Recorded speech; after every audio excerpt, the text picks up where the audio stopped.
সুপ্রিয় দর্শক ও শ্রোতা, সবাইকে স্বাগত জানাই আরজে সাদ ভূত স্টোরির আজকের এপিসোডে। বিজ্ঞান এবং বিজ্ঞানের বাইরে এমন অনেক ঘটনা ঘটে যায় যার কোনো বৈজ্ঞানিক ব্যাখ্যা আমাদের জানা থাকে না। ঠিক সেরকমই কিছু নতুন নতুন ঘটনা নিয়ে আমরা আপনাদের সামনে হাজির হই। আজও তার ব্যতিক্রম হয়নি। আজকের ঘটনাটি আমাদের একজন অডিয়েন্স পাঠিয়েছেন। তিনি অনুরোধ করেছেন তার পরিচয় পুরোপুরি প্রকাশ না করতে, শুধু তার নামটা রাখা হয়েছে। তার নাম মায়া। মায়া একটি সরকারি স্কুলের অষ্টম শ্রেণীর ছাত্রী ছিল, কিন্তু তার জীবনে ঘটে যাওয়া ঘটনাটি এতই ভয়ঙ্কর, এমনই অন্ধকার যা আপনার ঘুম কেড়ে নিতে পারে। আমি মায়ার কথাগুলো এখানে তুলে ধরছি যেন আপনি প্রত্যক্ষদর্শী হয়ে গল্পের ভেতর প্রবেশ করতে পারেন। তো চলুন আর কথা না বাড়িয়ে আমরা সরাসরি চলে যাই আমাদের আজকের ঘটনায়।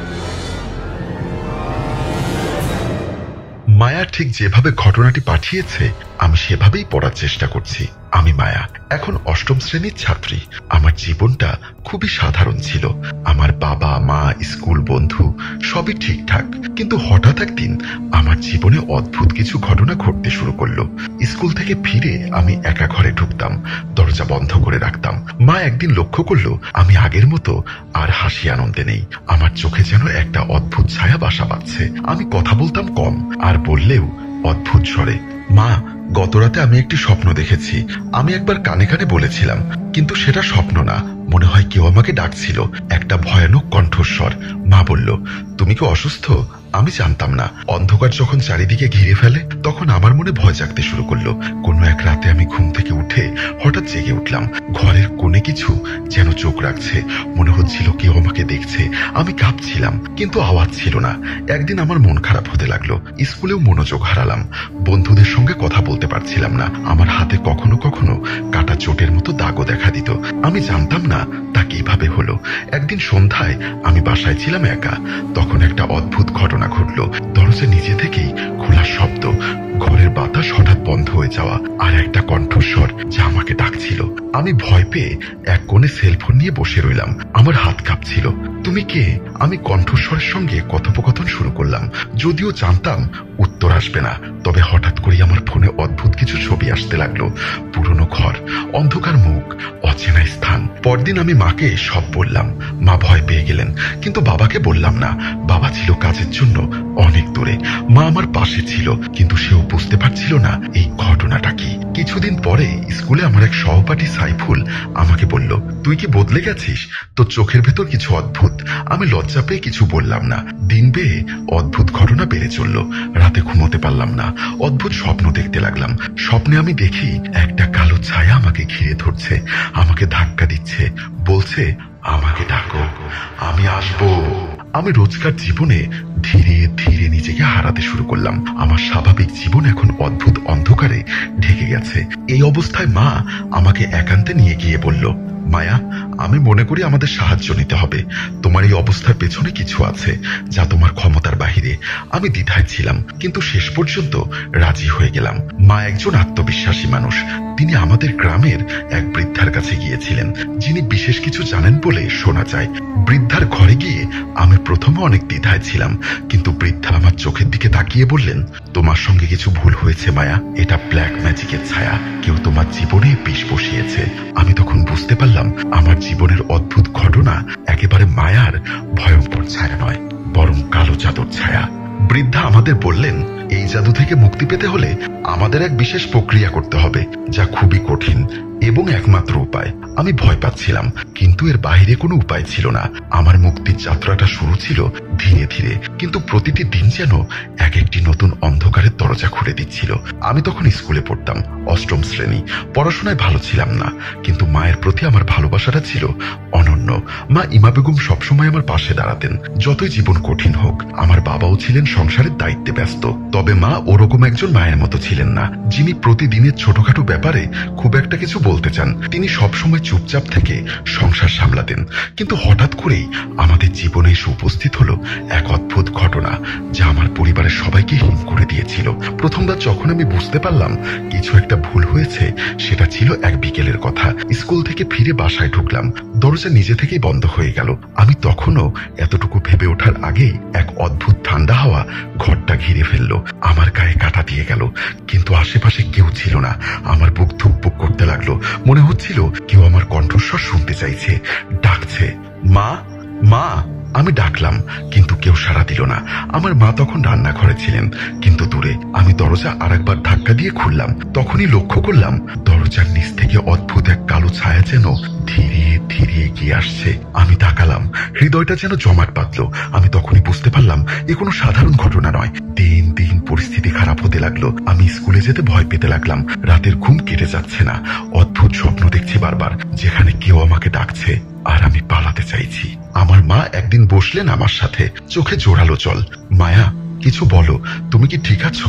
আমি দেখছি তোমার চোখে আগের মতো উজ্জ্বলতা নেই। আমি চুপ করে রইলাম, কোনোভাবেই বলতে পারছিলাম না আমার এই ভয়, আমার এই দুঃস্বপ্নের কথা। তবে আমি জানতাম এটা আমার একাকিত্ব নয়, এটা যে কোনো ভয়ঙ্কর কিছু আমাকে নিতে এসেছে। তারপর একদিন স্কুলে এক নতুন শিক্ষক এলেন, যিনি আমাদের ক্লাসে পড়াশোনার পাশাপাশি অদ্ভুত কিছু কথা বলতেন। তিনি বলতেন, বিশ্বাস করো বা নাই করো, অনেক সময় অদৃশ্য শক্তির প্রভাব আমাদের জীবনে ভয়ঙ্কর প্রভাব ফেলতে পারে। আমাদের সহপাঠীরা হাসছিল, কিন্তু আমার মনে ভয় বাড়ছিল। আমি জানতাম আমার জীবনে কোনো একটা ভয়ঙ্কর ঘটনা ঘটতে চলেছে। শিক্ষক আমাকে একদিন বলেছিলেন, মায়া, তোমার চোখে একটা অদ্ভুত দৃষ্টি আছে, যা সাধারণ নয়, তুমি সতর্ক হও। আমি তখনই বুঝতে পারলাম আমার জীবনে একটা অদ্ভুত ছায়া এসে পড়েছে, যেটা আমি ঠেলেও দিতে পারছি না। বাড়িতে ফিরে মা আমাকে বললেন, তুমি যদি ভয় পাও আমাকে বলো, আমি তোমার পাশে আছি।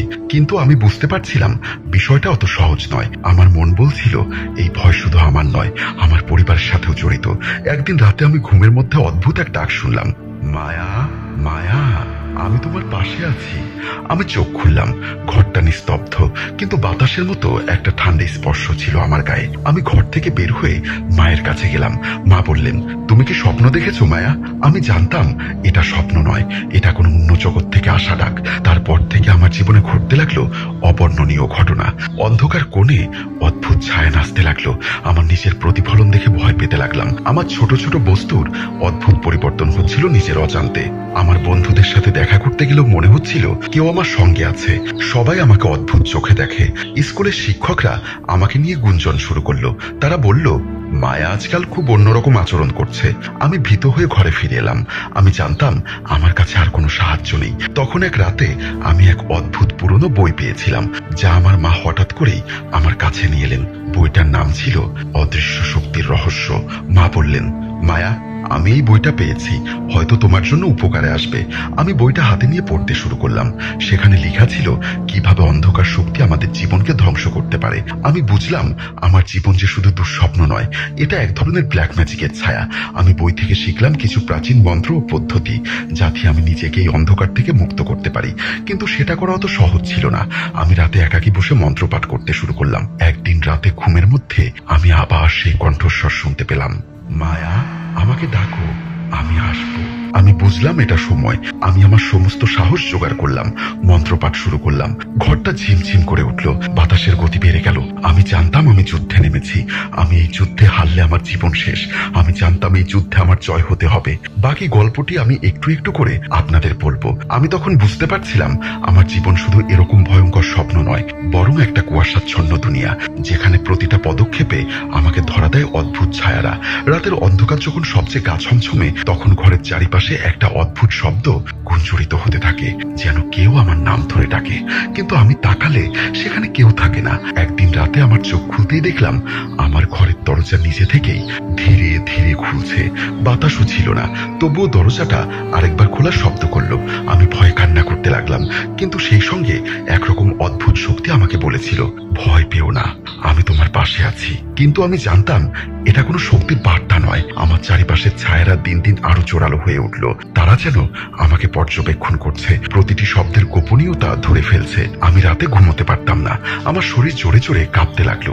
একবার তো আমার বেডশিট নিজেই আচমকা কাঁপতে লাগলো, যেন কোনো অদৃশ্য হাত আমাকে ছুঁয়ে দিয়েছে। আমার ছোট বোন তানিয়া, যাকে আমি অনেক ভালোবাসি, সে একদিন এসে বলল, দিদি, আমরাও মাঝে মাঝে তোমার ঘরে অদ্ভুত কিছু দেখতে পাই, কেউ না থাকলেও যেন কেউ আমার দিকে তাকিয়ে আছে। আমি তাকে বললাম, তুমি ভুল দেখেছো তানিয়া, সব স্বপ্ন। কিন্তু আমার নিজের দুঃস্বপ্নগুলো এতটা বাস্তব হয়ে উঠছিল যে আমি নিজেও বিশ্বাস করতে পারছিলাম না। একদিন রাতের একদম গভীরে আমি ঘুম থেকে জেগে উঠলাম এবং ঘরটা অদ্ভুত ঠান্ডা। তখন দেখি আমার ঘরের দরজার সামনে একটা কালো ছায়া দাঁড়িয়ে আছে, চোখ লালচে অগ্নির মতো জ্বলছে। আমার বুক ধাক ধাক করতে লাগলো। আমি চিৎকার দিতে চাইছিলাম কিন্তু শব্দ বের হচ্ছিল না। ছায়াটি অল্প অল্প এগিয়ে এলো আর আমি তখন বুঝতে পারলাম এটা শুধু আমার মনে না, এটা আসলে আমার সামনে দাঁড়িয়ে আছে। আমার মনের ভয় এবং বাস্তবতা একে অপরের সাথে মিশে গেছিল। আমি যেন এক অদ্ভুত দোলাচলে পড়ে গেছিলাম। আমার মাকে আমি বিষয়টা বললাম। মা প্রথমে আমার কথা বিশ্বাস করলেন না, কিন্তু কিছুদিন পর যখন উনি নিজেও সেই ছায়াদের উপস্থিতি অনুভব করলেন তখন তার চোখে অশ্রু এসে গেল। মায়া, তোমাকে আমাকে সঙ্গে থাকতে হবে, আমরা একসাথে এই অন্ধকারকে মোকাবেলা করব। আমরা তখন স্থানীয় এক পণ্ডিতের সাথে যোগাযোগ করলাম, যিনি বললেন তোমার পরিবারের উপর কোনো দুষ্টু শক্তি নেমে এসেছে, এটা সহজে সরানো যাবে না। তিনি আমাদের কিছু পুরাতন মন্ত্র শেখালেন যার মাধ্যমে আমরা এক ধরনের সুরক্ষা তৈরি করতে পারি। কিন্তু সেই মন্ত্র পাঠের সময় বাড়ির ভেতরে আবার এক অদ্ভুত শব্দ হলো। আমি দরজা খুলে দেখি ছোট্ট একটা কাটা ছুরি মেঝেতে পড়ে আছে, অথচ আমি নিশ্চিত এটা আগে ছিল না। মা ভয় পেয়েছিল, কিন্তু আমি তখন আর ভয় পেতাম না। আমি বুঝতে পেরেছিলাম আমি আর একা নই। একদিন রাতে আমি ঘুমের মধ্যে একটি শক্তিশালী কণ্ঠস্বর শুনলাম, মায়া, তুমি আমাদের বিরুদ্ধে যাচ্ছ, কিন্তু আমরা তোমাকে ছাড়বো না। আমি কেঁদে উঠলাম। বাড়ির বাইরে কখনো কখনো ভয়ঙ্কর আওয়াজ শোনা যেত, যেন কেউ দূর থেকে চিৎকার করছে। আমার বাবা বাড়িতে আসার পরেও সে সব ব্যাপারে নির্লিপ্ত থাকতেন। তিনি বিশ্বাস করতেন এসব হলো আমার কল্পনা, কিন্তু আমি জানতাম এসব কল্পনা নয়। আমি এক ভয়ঙ্কর যুদ্ধে জড়িয়ে পড়েছি। আমার জীবন তখন এক মরণফাঁদে পরিণত হয়েছিল। আমি জানতাম এই যুদ্ধে আমার জয়ের একমাত্র পথ হলো আমার ভয়ের মুখোমুখি হওয়া। পরদিন আমি স্কুল থেকে ফিরে এসে দেখলাম আমার ঘর থেকে একটা মায়াবী আলো বের হচ্ছে। আমি ভয়ে কাঁপতে লাগলাম, কিন্তু একবারই পালাতে পারলাম না। আলোটা আমাকে ডেকেছিল, যেন কিছু একটা গোপন আমাকে জানাতে চাইছে। আমি অবশেষে সেই আলোতে এগিয়ে গেলাম। অতীতের অতৃপ্তি আর বর্তমানের অন্ধকারের মাঝে আমি চলছিলাম, যেন কোনো এক অদৃশ্য সাঁতার কাটছিলাম। যখন পণ্ডিতের মন্ত্র আর আমাদের সাধনার মাঝে সেই কুয়াশা একটু কমছিল, তখনই অন্য এক দিক থেকে নতুন ঝড় উঠতে শুরু করলো। আমার ছোট বোন তানিয়া একদিন বলল, দিদি, আমারও মাঝে মাঝে মনে হয় কেউ আমার পেছনে আসছে, কেউ আমার কথা শুনছে। আমি তাকে বোঝানোর চেষ্টা করলাম, ভয় পেও না, সব ঠিক হয়ে যাবে। কিন্তু ভেতরে ভেতরে আমি জানতাম আসলে কিছুই ঠিক হবার নয়। আমার ঘর আর বাড়ির সেই অদ্ভুত অনুভূতিগুলো ক্রমশ তীব্র হচ্ছিল। একদিন রাতের গভীরে আমি ঘুম থেকে দেখি আমার জানালার আড়ালে একটা ছায়া দাঁড়িয়ে আছে। সেই ছায়ার চোখ যেন লাল আগুনে জ্বলছে। আমি শ্বাসরুদ্ধকর অবস্থায় তাকিয়ে আছি। হঠাৎ সেই ছায়া ধীরে ধীরে আমার দিকে এগিয়ে এলো। আমি গুটিয়ে গেলাম, মায়া, তোমাকে ছেড়ে যাব না। কণ্ঠস্বরটি ছিল শীতল আর ভয়ঙ্কর। আমি কান্নায় ভেঙে পড়লাম।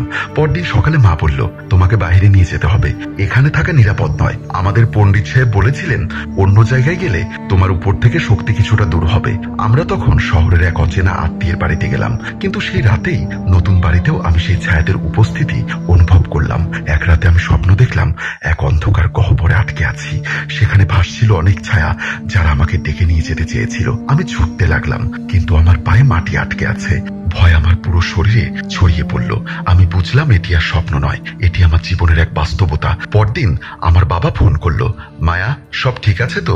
আমি কাঁদতে কাঁদতে বললাম, বাবা, আমি ভালো নেই, এই ছায়ারা আমাকে ছেড়ে যাচ্ছে না। তিনি বললেন, আমরা যত দ্রুত সম্ভব তোমাকে অন্যত্র নিয়ে যাব। তবে যখনই আমরা পালানোর চেষ্টা করলাম, সেই ছায়া যেন আমাদের সামনে ঘুরে বেড়াচ্ছিল। একদিন আমার ছোট বোন তানিয়া হঠাৎ বলল, দিদি, তোমার কথা বলার একটা গোপন রহস্য আছে যা আমরা এখনো জানি না। আমি তাকে দেখলাম, বুঝলাম সে সত্যি কিছু বলছে। আসলে আমার পরিবারের কেউ একটা ভুল করেছিল, যা এইসব শক্তিদের ক্ষুব্ধ করেছিল। সেই ভুলের কারণে আমরা এই অতি প্রকৃত ভয়াবহতার মধ্যে আটকা পড়েছিলাম। আমি সিদ্ধান্ত নিলাম এই গোপনীয়তা খুঁজে বের করতে হবে, না হলে মুক্তি পাবো না। আমি শুরু করলাম পুরনো ঘরের অতীতের খোঁজ। সেখানকার প্রতিবেশীরা কিছু অদ্ভুত কথা বলেছিল। আগের বাসিন্দারা হঠাৎ করে উধাও হয়ে গেছিল, কেউ জানতো না তারা কোথায় গেছেন। একজন বুড়ো মানুষ আমাকে বলল, সেই ঘরটা মন্দ শক্তির আভাস, যতদিন তুমি সেখানে থাকবে সেই শক্তি তোমাকে ছাড়বে না। আমার হৃদয় ভেঙে গেল, কিন্তু আমি থামলাম না। আমি জানতাম সত্য খুঁজে পেলে হয়তো মুক্তি করতে আসবে। ঘরটায় ফিরে এসে আমি নিজেকে স্থির করলাম সব ভুলে গিয়ে সত্য খুঁজে বের করার জন্য। বাড়ির পুরনো আলমারি থেকে এক সাদা খামেলানো পাণ্ডুলিপি উদ্ধার করলাম। যখন সেটি খুললাম তখন মনে হলো যেন আমার জীবনের সব রহস্য সেখানে লেখা আছে। পাণ্ডুলিপির পাতাগুলোতে লেখা ছিল, যে ভুল একটি পরিবার করেছে তার শাস্তি বহন করতে হবে আগামী প্রজন্মকে। ঘরটায় লুকোনো সেই অভিশাপ এখনো মুছে যায়নি। আমি পড়তে পড়তে বুঝলাম আমাদের পরিবারের অতীতের সাথে এই অতি প্রকৃত শক্তির গভীর সম্পর্ক আছে। এরপরে আমার মা ইমা বেগম একদিন কেঁদে বললেন, মায়া, তোমাদের দাদা এক ভুল কাজ করেছিলেন যা আমাদের উপর লেগে আছে। সে সময় কেউ কিছু বলতে পারেনি। আমি হকচকিয়ে যেতাম, কারণ আমি জানতাম না এই অতীতে এমন কিছু হয়েছে। সেই রাতেই আমার ঘুম ভেঙে গেল। ঘরের ভেতর অদ্ভুত শব্দ শুনতে পেলাম, যেন কেউ ছুটিত ভাবে হাঁটছে, ফিসফিস করছে। আমি উঠে দেখলাম একটি পুরনো দরজা নিজে থেকেই ধীরে ধীরে খুলছে। আমি তখন বুঝলাম আর অপেক্ষা করা যাবে না, আমাকে সেই অতীতের গোপন রহস্যের মুখোমুখি হতে হবে। পরিবারের পুরনো অ্যালবাম থেকে ছবি এবং ডায়েরি খুঁটিয়ে দেখতে লাগলাম। ছবিগুলোতে আমি দেখতে পেলাম আমার দাদা এক রহস্যময় ব্যক্তির সঙ্গে দেখা করছে, যার চোখে অদ্ভুত রক্তিম আভা ছিল। আমি বুঝতে পারলাম আমার মুক্তির জন্য শুধু মন্ত্রপাঠ বা পণ্ডিতের সাহায্যই যথেষ্ট নয়, আমাকে সরাসরি সেই অতি প্রকৃত শক্তির সাথে লড়াই করতে হবে। আমার হৃদয় দারুণ ভয় পেলেও আমি এক দৃঢ় সংকল্প করলাম, সে যতই ভয়ঙ্কর হোক সত্য জানবই। কিন্তু তারপরই ঘটে গেল এমন একটি ঘটনা যা আমার বিশ্বাসের সমস্ত সীমা ছড়িয়ে গেল। একদিন রাতে আমি যখন নিজের কক্ষে ছিলাম, হঠাৎ একটি ছায়া আমার সামনে এসে দাঁড়ালো। সেই ছায়াটা আমার পরিচিত কারো নয়। সে ধীরে ধীরে বলল, মায়া, তুমি অনেক কাছাকাছি এসেছো, কিন্তু শেষের পথে প্রবেশ করো না। আমার মন কেঁপে উঠল। সেই ছায়াটি ধীরে ধীরে অদৃশ্য হয়ে গেল, আর আমি সেখানে একা। আমি তখন বুঝলাম সত্যর পথে যত এগিয়ে যাব ততই বিপদ বাড়বে, কিন্তু পেছনে ফিরে যাওয়ার কোনো উপায় নেই। ঘুম ভেঙে চোখ খুলতেই মনে হলো বুকের উপর যেন কেউ বসে আছে। নিঃশ্বাস নিতে কষ্ট হচ্ছিল। ঘর অন্ধকার, এক চিলতে চাঁদের আলো জানালা দিয়ে ঢুকছে, কিন্তু সেই আলোয় দেখা গেল একটা ছায়া আমার পায়ের কাছে দাঁড়িয়ে আছে, নড়ছে না, কাঁপছে না, শুধু চেয়ে আছে আমার দিকে। আমি চোখ বন্ধ করে ফেললাম, কিন্তু তখনই সেই ভয়ঙ্কর কণ্ঠস্বর যা বারবার আমার স্বপ্নে এসেছে এবার কানে ফিসফিস করে বলল, মায়া, আমার নাম নাও, আমি আসবো। আমি চিৎকার দিয়ে উঠতে চাইলাম, কিন্তু গলা দিয়ে কোনো শব্দ বের হলো না, শুধু কাঁপছিলাম। সকালে মা বলল, রাতে কিছু দেখেছো? আমি চুপ, কিন্তু আমার চোখে যা দেখা গেছে সেটা মুছে ফেলার মতো না। আমি জানি আমি যা দেখেছি তা বাস্তব। স্কুলে গিয়ে আমি অস্বস্তিতে ছিলাম।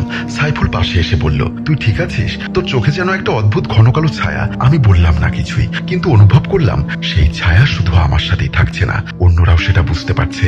সন্ধ্যাবেলায় মা আমাকে নিয়ে সেই বৃদ্ধার বাড়িতে আবার গেলেন। এবার বৃদ্ধা আমার হাত ধরে বললেন, তোমার উপর এখন পূর্ণ জাদুর ছায়া বসেছে, কিন্তু ভয় পেও না, আজ রাতে একটা কাজ করতে হবে, না হলে সে তোমাকে নিয়ে যাবে। আমি মায়ের হাত শক্ত করে ধরলাম। রাত 10টা। আমাদের বাসার পেছনে ছোট ছাদে মোমবাতি জ্বালিয়ে বৃদ্ধা কিছু মন্ত্র পাঠ করছিলেন। হঠাৎ বাতাস ঠান্ডা হয়ে গেল আর সব আলো নিভে গেল। বৃদ্ধা বললেন, ও এসেছে। মায়া, চোখ বন্ধ করো, তার নাম নিও না, যাই হোক ডেকো না। কিন্তু ঠিক তখনই কানে সেই কণ্ঠস্বর, মায়া, আমার নাম বলো, তুমি চেয়েছিলে। আমি কান চেপে ধরলাম। বৃদ্ধা তখন শক্ত গলায় উচ্চারণ করলেন, ওকে আমি বাধা দিচ্ছি, ফিরে যা, এই মেয়েটি আর তোর না। এক তীব্র ঝড় উঠে গেল ছাদে। মোমবাতিগুলো এক এক করে নিভে গেল। আমি মাকে জড়িয়ে ধরলাম। হঠাৎ এক হাড়গোড় ভাঙা আওয়াজ, যেন কেউ পেছন থেকে টেনে নিচ্ছে আমাকে। আমি অজ্ঞান হয়ে পড়লাম। চোখ খুললাম পরদিন ভোরে। পাশে মা বসে কাঁদছিলেন। আমি বললাম, ও কি গেছে? মা কিছু বলল না, শুধু মাথা নাড়ালো। আমি জানি কিছু একটা চলে গেছে, কিন্তু কিছু একটা থেকে গেছে আমার ভেতরে। সুপ্রিয় দর্শক ও শ্রোতা, এই ছিল আজকের মায়ের সাথে ঘটে যাওয়া ভয়ঙ্কর কিছু অভিজ্ঞতার ঘটনা, যার রহস্য এখনো শেষ হয়নি। সত্যিকারের মুক্তির গল্প শুরু হবে আপনাদের আগ্রহের উপর। যদি আপনাদের আশা অনুরূপ আগ্রহ পাই বা অতিরিক্ত কমেন্টস পাই, তাহলে পরবর্তী পর্বে আপনারা জানতে পারবেন কে করেছিল এই ব্ল্যাক ম্যাজিক, কেন মায়াকেই বেছে নেওয়া হয়েছিল এবং কিভাবে এই ছায়া মায়ের জীবন থেকে সম্পূর্ণরূপে বিদায় নেয়। ততক্ষণের জন্য সবাই ভালো থাকুন এবং সুস্থ থাকুন। আরজে সাদ ভূত স্টোরি ইউটিউব চ্যানেলটিতে নতুন হয়ে থাকলে অবশ্যই চ্যানেলটি সাবস্ক্রাইব করে দিবেন। আরজে সাদ ভূত স্টোরিতে আবারও দেখা হবে পরবর্তীতে কোনো নতুন ঘটনা নিয়ে। আর আপনারা যদি আপনাদের জীবনে ঘটে যাওয়া ভয়ঙ্কর ঘটনাগুলো আমাদেরকে পাঠাতে চান, তাহলে অবশ্যই ডেসক্রিপশন বক্সে দেওয়া ইমেলে যোগাযোগ করতে পারেন। ধন্যবাদ সবাইকে।